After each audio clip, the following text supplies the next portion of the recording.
안녕하십니까. 양따시교 국어 교실입니다. 오늘은 4단원 요약하며 읽기, 조정하며 쓰기에 대해서 공부해 보도록 하겠습니다. 소단원 3개가 배치되어 있는데요. 첫째, 설화 속의 호랑이. 둘째, 오줌통 이야기. 셋째, 포기하고 싶을 때 딱 한 걸음만 더 나아가라. 이 3편을 통해서 요약하며 읽기, 조정하며 쓰기를 공부해 보도록 하겠습니다. 학습 목표가 2가지 있죠. 첫째, 읽기 목적에 따라 적절한 방법으로 글의 내용을 요약할 수 있다. 이걸 통해서 요약하며 읽기를 공부하겠습니다. 둘째, 주제, 목적, 독자를 고려하여 쓰기 과정을 계획하고 점검하고 조정할 수 있다. 예, 조정하며 쓰기를 공부하고자 하는 학습 목표가 되겠습니다. 4단원 요약하며 읽기, 조정하며 쓰기의 소단원 1, 설화 속의 호랑이를 공부해 보도록 하겠습니다.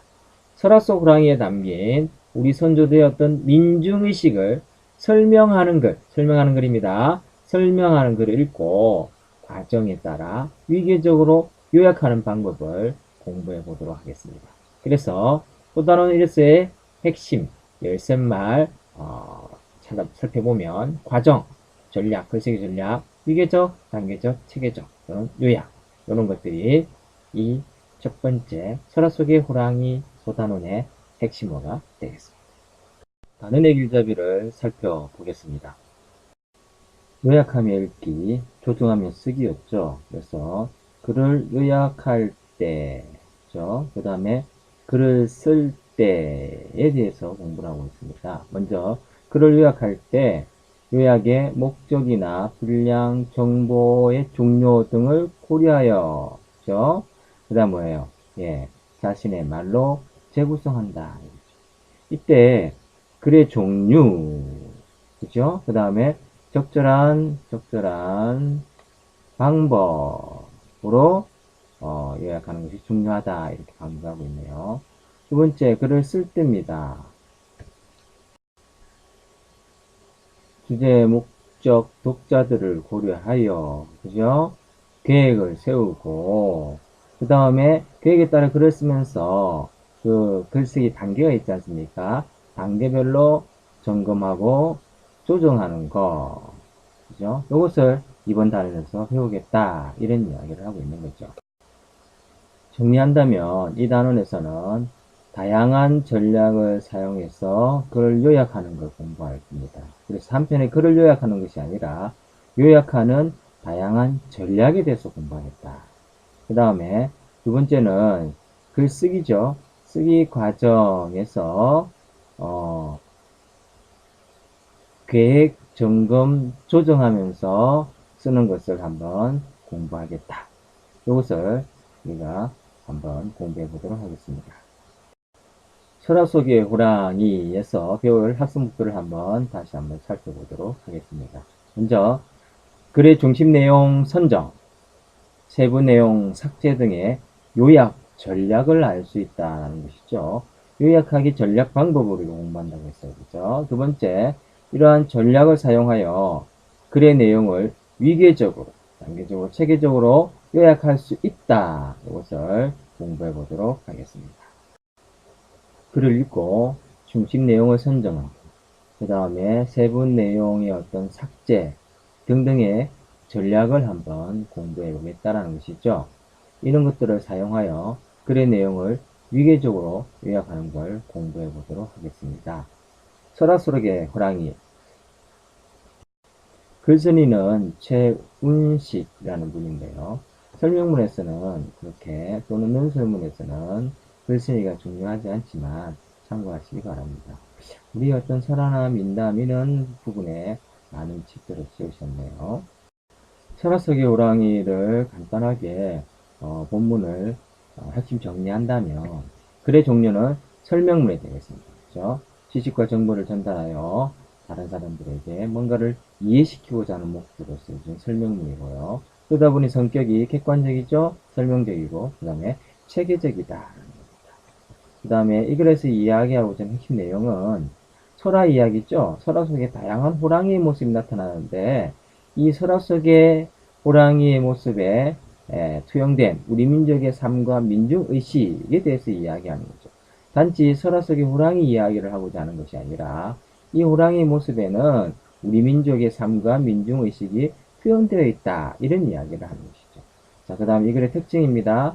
설화 속에 등장하는 다양한 호랑이 모습을 보여주고 있죠. 특히 예시입니다. 그렇죠? 다양한 예시를 통해서 내용 이해를 돕고 있습니다. 여기서 또 우리가 요약하기 위해서 중요한 거, 예시들은요, 요약할 때는 어떻게 하면 되죠? 과감하게 다 삭제 또는 생략할 수 있다라는 거죠.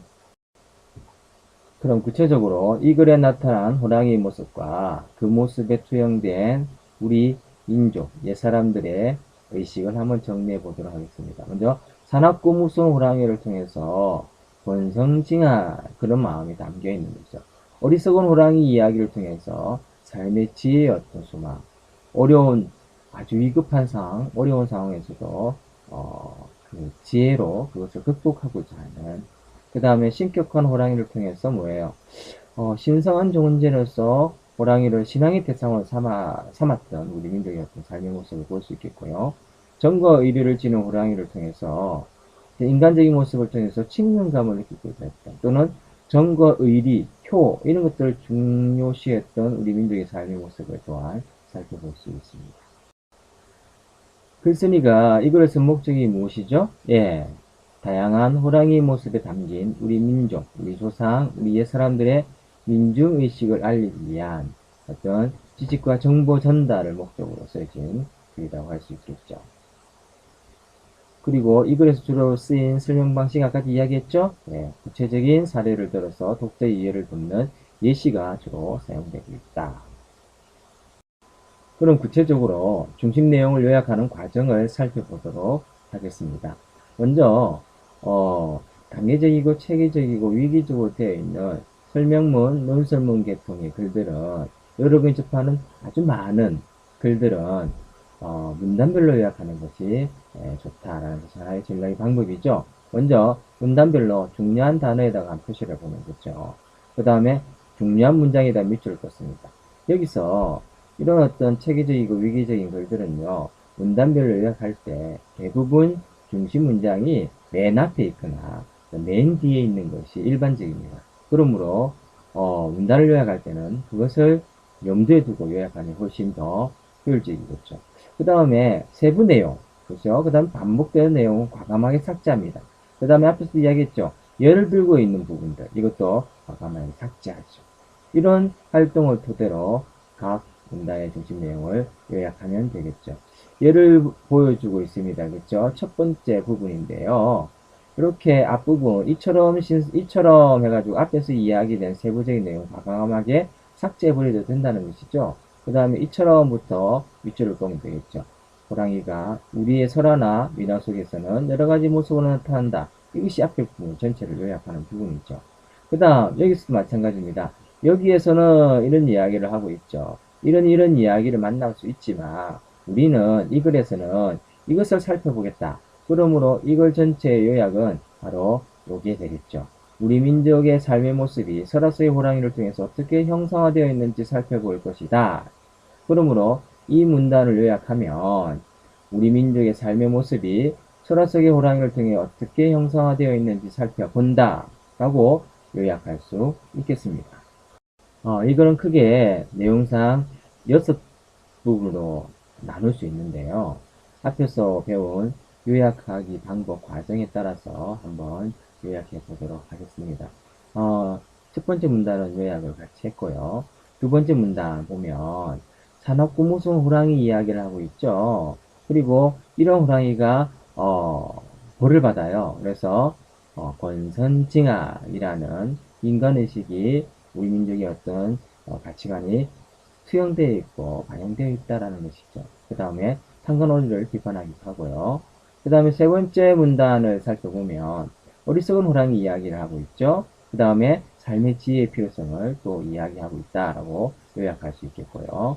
네 번째 문단에서는요, 신격화된 호랑이 이야기를 하고 있지 않습니까? 그래서 우리 조상들은 이 호랑이를 신앙의 대상으로 삼으려고 했다. 이렇게 요약할 수 있겠고요. 그 다음에 다섯 번째 문단에서는 호랑이를 의리와 정을 지닌 동물로 나타내서 친근감을 느끼고 있다, 했다, 이렇게 요약할 수 있고요. 그 다음 마지막 6번째 문단은 위에서 이야기하는 2, 3, 4, 5 내용 전체를 요약할 수 있는 것이죠. 서로 속에는 호랑이 모습이 다양하게 나타났는데 그것은 바로 뭐예요? 민중의식이 문학적으로 형상화돼서 수용돼서 나타나고 있는 것이다. 이렇게 요약할 수 있겠습니다. 이분 과정에 따라서 요약한 각 문단의 중심 내용을 다음 표에 정리하고 처음, 중간, 끝으로 구성 단계로 나눠볼 수 있겠죠. 위계적이고 체계적인 걸 일반적으로 설명문, 논술문 계통에는요, 크게 세 부분으로 이렇게 내용을 묶을 수 있습니다. 그리고 그렇게 묶어서 정리할 수 있는 것이죠. 살펴보면 문단 1은 처음으로 이렇게 우리가 살펴볼 수 있겠고요. 그 다음에 사나운 호랑이, 어리석은 호랑이, 신격화된 호랑이, 그 다음에 정거 의리를 가진 호랑이는요, 다 중간 부분을 묶을 수 있겠죠. 그 다음 맨 마지막 6번째 문단은 바로 끝, 이렇게 요약할 수 있겠습니다. 처음, 중간, 끝으로 구성 단계를 나눌 수 있는 거죠. 특히 중간 부분은 내용이 제일 많지 않습니까? 그죠? 이것을 이렇게 정리해보고 요약할 수 있습니다. 산업구 무슨 호랑이, 어리석은 호랑이, 신격화 된 호랑이, 정거 의리 호랑이. 이걸 통해서 나타난 본성징악, 삶의 지혜, 그 다음에 신앙의 대상, 그 다음에 정거 의리 중요시하고 친근감을 조성하고자 하는 호랑이, 어떤 민중의 의식. 이것을 이렇게 한 문장으로 요약할 수 있다는 것이죠. 설화 속에는 다양한 호랑이 모습이 나타나는데 이것은 우리 민족의 민족의식이 투영되어 있는 거다. 이렇게 한 문장으로 요약할 수 있다는 겁니다. 자, 그럼 처음, 중간, 끝 중심 내용을 바탕으로 전체 내용을 50자로 요약해보자 하면 이렇게 정리할 수 있는 거죠. 특히 맨 마지막에 요약된 부분을 살피면 전체를 요약하는 데 도움이 됩니다. 설화 속에 나타난 호랑이의 여러가지 모습은 호랑이에 투영된 민중의식이 문학적으로 형상화된 것이다 라고 글쓴이는 이야기하고 있는 것이죠. 적용학습으로 진돗개에 대한 정보를 요약해서 초등학교 학생에게 전달하려고 하는 것이죠.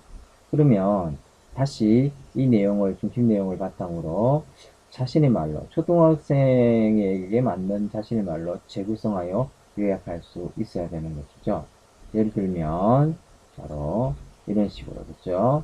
크게 두 개의 문장을 요약할 수 있습니다. 진돗개에 대해서 알지? 세상이 초등학생일 겁니다. 이렇게 자신의 말로 재구성하여 요약할 수도 있다. 호랑이에 관한 이야기가 많이 있지 않습니까? 역시 속담에도 그런 이야기가 많은데요. 그 속담 이야기를 통해서도 호랑이에 대한 옛사람의 생각이 어땠는지를 우리가 살펴볼 수 있습니다. 예를 들어서 호랑이에게 물려가도 정신만 바짝 차리면 간다. 그죠? 아무리 위험한 지경이라도 정신을 똑바로 차리고 침착하게 행동하면 빠져나올 수 있다. 이거요. 옛날 사람들은 호랑이를 굉장히 무서운 존재로 생각했다는 것이고 여기서도 또 지혜라고도 그렇죠. 지혜의 중요성, 그 다음에 위급한 상황에서 정신을 바짝 차리자 이런 것을 강조하고 있는 것이죠. 두 번째는 호랑이가 없는 고래에 토끼가 왕노릇 한다. 이건 뭐예요? 뛰어난 사람이 없는 것, 그죠? 보잘것없는 사람이 특세함을 비유하고 비판하고 있는 것이죠. 역시 여기서도 호랑이를 무서운 존재로 생각하고 아주 뛰어난 존재로 생각하고 있네요. 그 다음